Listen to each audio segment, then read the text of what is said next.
Let's give this question a try.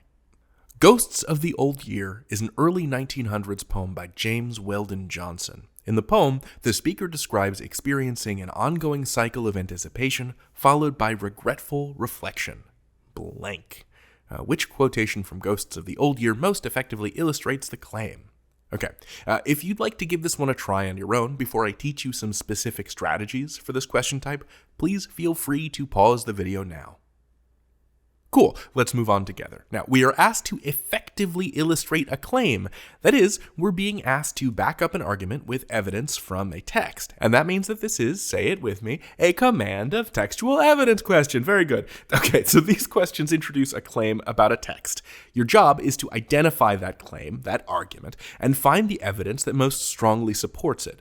It's not a text that you need to be familiar with. The question contains all the context that you need. So you may or may not know who James Weldon Johnson is, but any pre-existing knowledge here isn't relevant or necessary. You'll encounter a couple of these on test day. The texts that these questions ask about might discuss a scientific experiment, or like this question, they may ask you about a work of literature like a novel or a poem. Questions that focus on literature passages ask you to think like you're writing an essay for English class, and you want to pull a quote from the text to support your argument. In this case, though, they give us the argument, and our job is to find the best support. Let's talk strategy real quick, and then we'll return to the question and put that strategy into practice. The question will introduce a central claim or argument, and it'll be stated very clearly, so you won't have to go digging for it. But that's your first job. Identify the claim. Once you do that, create a test phrase by restating that claim in your own words. Doing this will give you control of the idea and allow you to see it restated differently. Ideally, this test phrase will be as short and sweet as possible. Once you've got your own words version of the claim, test it against the choices. Whichever choice matches your test phrase will be the answer. Let's put this into practice with our example question. So, we're looking for an ongoing cycle of anticipation followed by regretful reflection. There's just not a lot of other text to look at here. This is the claim that we need to find support for. It's the only sentence in the question that isn't just a straightforward description of what the poem is. So let me just take that and restate it very simply. Looking forward, smiley face. Looking backward, sad face. Anticipation, then regret. That's our test phrase. Simple, straightforward, gets the job done. I don't even have to use letters. Now let's take that test phrase to the choices. Looking forward, smiley face. Looking backward, sad face. Okay. Choice A. The snow has ceased its fluttering flight, the wind sunk to a whisper light, an ominous stillness fills the night. A pause, a hush.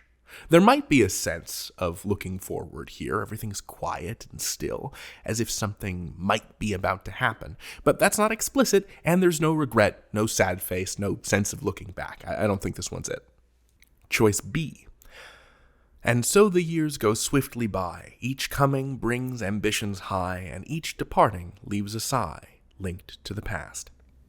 Okay, so we've got ambitions high, which is our sense of looking forward, but we've also got each departing leaves a sigh linked to the past, which feels very much to me like bummed about last year or looking backwards, sad face. I think this is our answer. On test day, I'd select it and move on, but let's make sure there's not one stronger option lurking somewhere in the choices. I feel pretty good about this one, though. Choice C. What does this brazen tongue declare that falling on the midnight air brings to my heart a sense of care akin to fright? This one mentions fear, which might be a type of anticipation, but not the happy kind. And I don't see any looking backward at all. Not it. Choice D. It tells of many a squandered day, of slighted gems and treasured clay, of precious stores not laid away, of fields unreaped. This is definitely backward-looking regret, right? Fields unreaped, a harvest not realized, right? But no forward-looking anticipation, so this is not it either. So, B is our answer.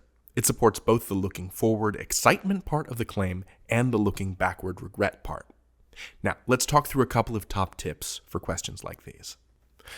Top tip number 1, be specific. You are looking for an answer choice that supports the claim in the question stem. Nothing more, nothing less. So any choices that introduce a new idea can be eliminated. We don't need evidence for anything else. Top tip number 2, be strict. Anything that feels like it's almost evidence for the claim is going to be too weak to be the answer. For example, the correct choice in the question we just discussed very directly and strongly supports the claim. It was the only choice that both explored the ideas of anticipation and regret at the coming of a new year. Some of the choices in the question were about just regret or just anticipation. The answer needs to be all right, not just partly right. Good luck out there, test takers. You've got this.